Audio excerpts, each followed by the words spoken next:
Okay. So, eto. Kaibigan kita. Concern ako sa'yo. So, hayaan mong payuhan kita. Okay? Yung ginagawa ko, pwede kang makisama gamit yung pera. Tatandaan mo yan. Pero wag na wag kang makikisama dahil lang sa pera. Kasi, dun mo unang makikilala talaga ang tao. Okay? Alam mo naman, may power. Okay? So,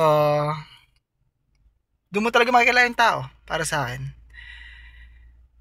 Makisama ka, gamitin mo yung pera mo. Pero wag na wag kang makikisama para lang sa pera. Okay? Bro, alam mo ha, aray ko.